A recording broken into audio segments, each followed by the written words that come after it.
आज हम आपको एक और कहानी सुनाने जा रहे हैं जिसका नाम है जब ज्ञान का आभास हुआ।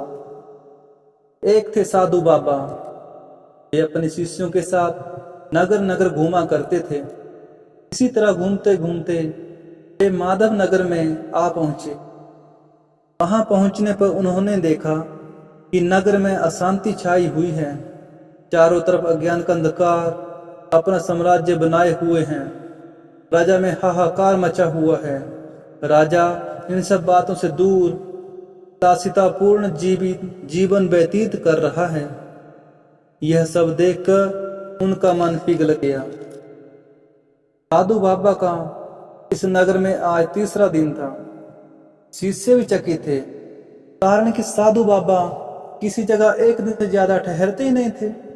साधु बाबा मन ही मन में ठान चुके थे, इस नगर से अंधकार भगाना और उजाला लेकर आएंगे।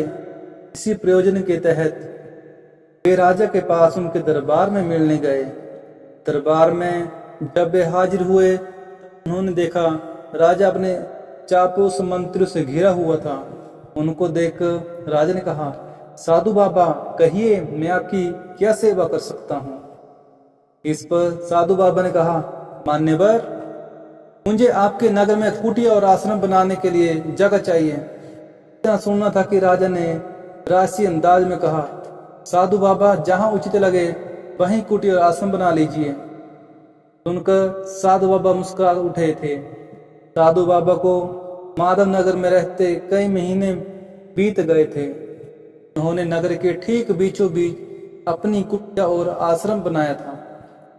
बाबा अपने शाम प्रवचन करते थे। धीरे धीरे आश्रम में आने वालों की संख्या बढ़ने लगी थी। नगर में जो अज्ञान छाया हुआ था वह अब लोगों के जागृत होने से कम होने लगा था। राजा को जब साधु बाबा का प्रवचन के बारे में पता चला, तब वे एक दिन आश्रम में पधारे। आश्रम की भीड़ देखकर वे प्रभावित हुए और 1 से 2, 2 से 3 दिन उसी तरह से वो नियमित आने लगे। राजा जब नियमित आने लगे, तब उन्हें सच्चाई का पता चला। सच्चाई का पता अपने आप चलने लगा। उन्होंने चापलूस मंत्रियों को तुरंत अपने दरबार से निकाल फेंका। सच्चाई का दामन जब उन्होंने एक बार थामा, उन्होंने जीवन भर थामने का संकल्प कर लिया। इस तरह माधव नगर में अंधेरा छट चुका था, उजाला भरपूर फैला हुआ था। साधु बाबा जब माधव नगर से जाने लगे, तब उन्होंने राजा से कहा, राजन, ज्ञान के बिना जीवन अधूरा है। जहाँ चाह नहीं वहाँ अंधकार है, अतः ज्ञान से ही जीवन में उजाला लाया जा सकता है। राजा साधु बाबा के चरणों में लेट गए थे। उन्हें ज्ञान का आभास हो चुका था।